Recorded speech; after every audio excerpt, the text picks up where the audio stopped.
this is just who I am. How many times did you think that? How many times did you say that?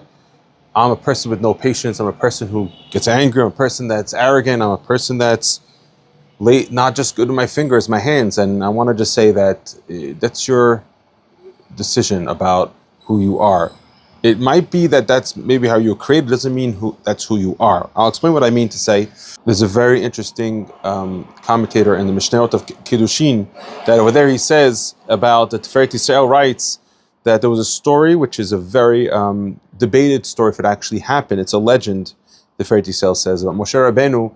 There was once an Arabian king that wanted to know this nature of Moshe Rabbeinu, the man who took the Jews out of Egypt, 10 plagues, split the sea, got the Torah from heaven, and he sent an artist, his best artist, the royal artist, to draw the face of Moshe Rabbeinu.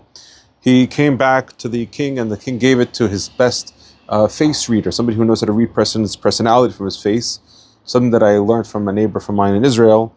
87 signs from John Whiteside. Of course, it's what we have today is nothing compared to face reading of the Zohar, which mentions that you could do that, and what we know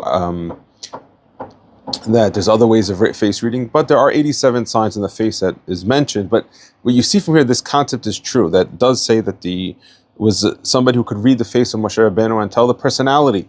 And the personality of Moshe Rabbeinu's face was somebody who was arrogant, somebody who was no patience, somebody who was exactly opposite of the description of him in the Torah.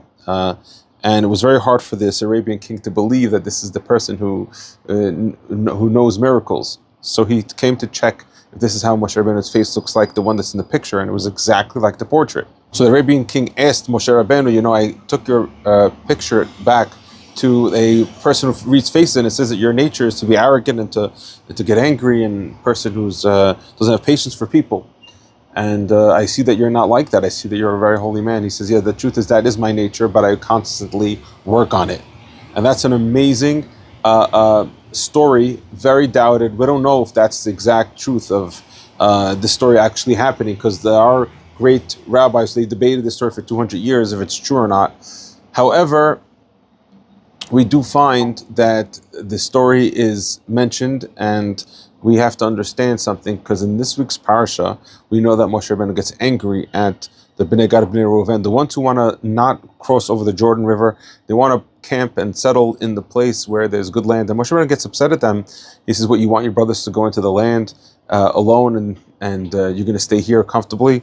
That's so inconsiderate of you. He got very upset at them. Because he got angry at them, he even forgot some Torah. He forgot the laws of how to kasher the pots and the pans. He had to have Eliezer, his nephew, teach the laws of kashering to the Jewish people. And the Midrash asks a question. I don't say Moshe Rabbeinu is getting angry. I thought he was the most humble of men. And Rashi says that humility means that he's patient, and he's also somebody who is understanding, and he's soft. And how does he get so angry and talk so tough to those people of Bnei Gad, Bnei Reuven for not willing to go be on the other side of the Jordan?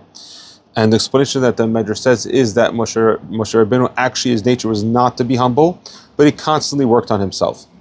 You see, we know that the Gemara tells us that a person who was born in the mazal of Mars, the red mazal, he's going to be dealing with blood. Either he's going to be, if he's not a good person, he could be a murderer. If he's a good person, he could be a mohel. And if he's an average person, he could be a butcher. So you see that a person's nature is what we deal with. It doesn't mean that's the verdict of who you're going to be. And it's up to you to decide how you want to work on yourself. So even if you looked at yourself in the mirror and you say, okay, this is my personality, I know my weaknesses, I know my strength, it doesn't mean that's the verdict, it doesn't mean that's who you are.